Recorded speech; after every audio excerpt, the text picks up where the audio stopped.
ہمارے حضرت مرشد عالم رحمۃ اللہ کے ایک مرید تھے جو حضرت کے مدرسے میں مسلم شریف پڑھاتے تھے. انہوں نے زندگی میں 22 سال مسلم شریف پڑھائی. پھر حضرت کی وفات کے بعد اس عاجز کے ساتھ ان کا محبت کا تعلق ہو گیا. ایک دن وہ مجھے کہنے لگے کہ حضرت میں نے حضرت مدنی رحمۃ اللہ علیہ سے دور حدیث کیا ہے دارالعلوم دیوبند میں.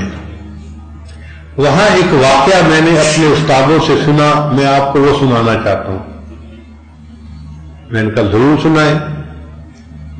انہوں نے واقعہ سنایا کہ جب سعودی عرب کے حضرات نے سعودی عرب پہ حکومت شروع کی تو ان کے ایک بڑے عالم تھے علامہ ابن وہاب, عبد الوہاب. وہ بہت سخت تھے توحید کے مسئلے میں. انہوں نے ان کو کہا کہ یہ جو ترکوں نے قبروں کے اوپر گنبد بنائے ہیں اور جو قبے بنائے ہیں یہ سب غلط ہیں, تم ان سب کو اکھاڑ دو. چنانچہ انہوں نے اس عالم کی بات پر جنت بقیع کے اندر جتنی قبور کے اوپر کچھ بنا ہوا تھا سب توڑ دی, بالکل صاف کر دیا. اب جب صاف کر کے فارغ ہوئے تو ان کے ذہن میں بات آئی کہ آپ گنبد خضرا کو بھی توڑنا چاہیے. اب ان کے علماء دلیل یہ دیتے تھے کہ نبی علیہ السلام نے حدیث پاک میں فرمایا ہے جس سے ثابت ہوتا ہے کہ بناء علی القبور کی اجازت نہیں ہے, یعنی قبر کے اوپر کوئی عمارت بنانا, کوئی چھت بنانا, کوئی اس کی اجازت نہیں ہے. تو انہوں نے اپنے بادشاہ کو بھی یہی کہا کہ یہ حدیث پاک سے تو ثابت ہوتا ہے کہ اس کی اجازت نہیں, آپ اجازت دیں تو ہم گنبد خضرا کو بھی ہٹا دیتے ہیں. بادشاہ سمجھدار تھا, اس نے کہا دیکھو یہ چھوٹا مسئلہ نہیں ہے, یہ پوری امت کا مسئلہ ہے. تم پہلے جاؤ اور پاکستان, ہندوستان, بنگلہ دیش کے علماء سے بات چیت کرو, اگر وہ بھی تمہارے ہم نوا ہیں تو ہم اس کو ہٹا دیں گے, اور اگر کوئی علمی اختلاف ہے تو پھر ہم اس کو ہاتھ نہیں لگا سکتے. چنانچہ کوئی 6-7 حضرات کا ایک وفد دارالعلوم دیوبند آیا. انہوں نے آ کے محتمم صاحب کو کہا کہ ہم آپ سے اس مسئلے میں بات کرنے کے لیے آئے ہیں, آپ حضرات ہمیں اپنی رائے بتائیے. محتمم صاحب نے کہا کہ مجھے 3 دن کا وقت دے دیجئے. 3 دن کے بعد بدھ کا دن آنا تھا, ہم بدھ کے دن عصر کے بعد اس پر گفتگو کر لیں گے. اب ان 2 دنوں میں محتمم صاحب نے پیغام بھیجا اور ہندوستان کے طول و عرض میں کوئی 500 بڑے بڑے حضرات, محدثین, مفتی حضرات سارے دارالعلوم دیوبند میں جمع ہو گئے. وہ فرماتے ہیں کہ ایسا مجمع شاید ہی کبھی دارالعلوم دیوبند میں پھر دیکھا گیا ہوگا. اتنے بڑے بڑے جبال العلم جو تھے وہ آ گئے اور اس مسئلے میں انہوں نے بات کرنی تھی, لیکن جب ان کے سامنے مسئلہ بتایا جاتا تو سب سہم جاتے تھے, اس لیے کہ ایک طرف ادب کا معاملہ تھا اور دوسری طرف حدیث پاک کا مسئلہ تھا. اگر کہتے کہ حدیث پاک ٹھیک ہے اس کا مطلب گنبد خضرا کو گرا دو, اور گنبد خضرا کن کا ہے؟ نبی علیہ السلام کا ہے. وہاں اگر بال برابر بھی بے ادبی ہو جاتی تو ایمان سلب ہو جاتا, نہ جائے ماندن نہ پائے رفتن. وہ کہتے ہیں کہ ہم نے دیکھا کہ جب آخری رات تھی تو بہت سارے علماء آپس میں تکرار کر رہے تھے, اس مسئلے کے اوپر گفتگو کر رہے تھے, کچھ حضرات کتابوں کا مطالعہ کر رہے تھے. عجیب رجوع اللہ کی رات تھی.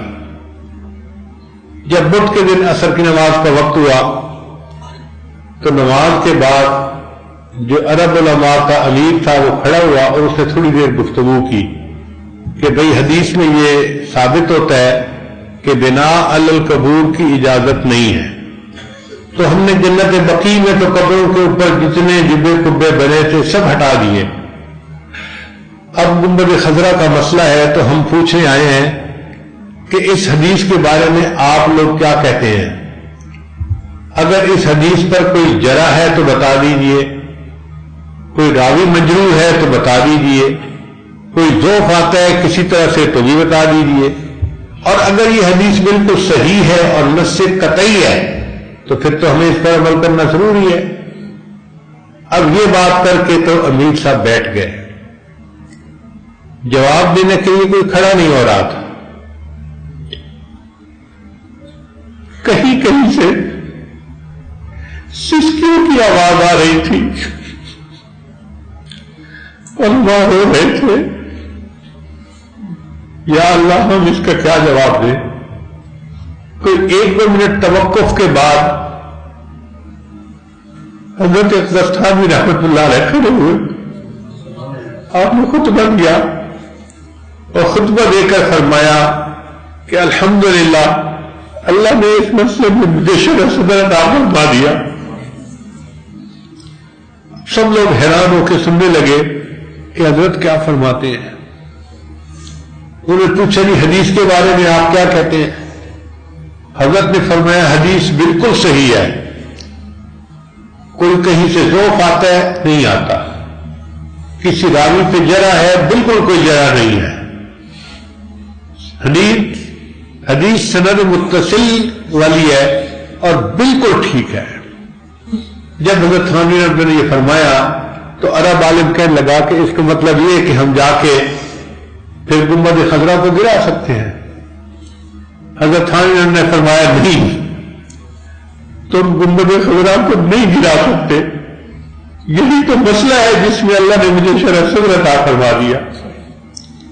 اب وہ عرب عالم حیران ہے، ایک طرف حدیث کو بھی صحیح کہہ رہے ہیں اور دوسری کہتے ہیں کہ گنبد خضرا کو بھی نہیں ہٹا سکتے۔ اس نے کہا نہیں ہمیں بات سمجھ نہیں آ رہی، ہمیں بات سمجھا دیجیے۔ جب اس نے بار بار پوچھا تو حضرت تھانوی نے فرمایا کہ حدیث پاک بالکل ٹھیک ہے، بنا علی القبور کی اجازت نہیں ہے، مگر گنبد خضرا کا معاملہ جدا ہے، یہ حجرہ عائشہ پہلے تھا، قبر بعد میں بنائی گئی، لہذا اس کو بنا علی القبور نہیں کہہ سکتے، کوئی بندہ اس گنبد خضرا کو نہیں ہٹا سکتا۔ عرب علماء مطمئن ہو گئے، آج بھی گنبد خضرا جو موجود ہے یہ ہمارے اکابر کی علمی نشانیوں کی دلیل، اس کو علم نافع کہتے ہیں۔ اللہ ہمیں بھی ایسا علم نافع عطا فرما دے اور ہمارے سینے کو نور سے بھر دے، اور اللہ تعالی ہمیں عمل کی توفیق عطا فرمائے اور ہم معصیت سے خالی زندگی گزارنے والے بن جائیں۔ یہ یاد رکھیے گا، رب کی مان کے زندگی گزاریں گے تو امام عالم بنیں گے، نفس کی مان کر گزاریں گے تو غلام عالم بنیں گے۔ اب فیصلہ ہمارے ہاتھوں میں ہے، بہتر یہ ہے کہ ہم اللہ کی مان کے زندگی گزاریں تاکہ اللہ تعالیٰ ہمیں دنیا آخرت کی ذلت سے نجات عطا فرمائے اور اللہ تعالیٰ ہمیں اپنے مقبول بندوں میں شامل فرمائے۔ علم کا یہ نور قیامت تک چلتا رہے گا۔ یہ بہت خوشی کی بات ہے کہ آپ حضرات علماء یہاں پر علم کے لیے آتے ہیں اور الحمدللہ اپنے عقیدے کے بارے میں اور باطل فرقوں کے بارے میں صحیح علم اپنے اکابر سے پا کے جاتے ہیں۔ آپ کا یہاں آنا بھی مبارکباد کے لائق ہے۔ اللہ تعالیٰ اس مرکز کو شاد اور آباد رکھے اور قیامت کی صبح تک اللہ تعالیٰ اس کے علمی فیض کو جاری ساری فرمائے۔ وآخر دعوانا ان الحمد للہ رب العالمین۔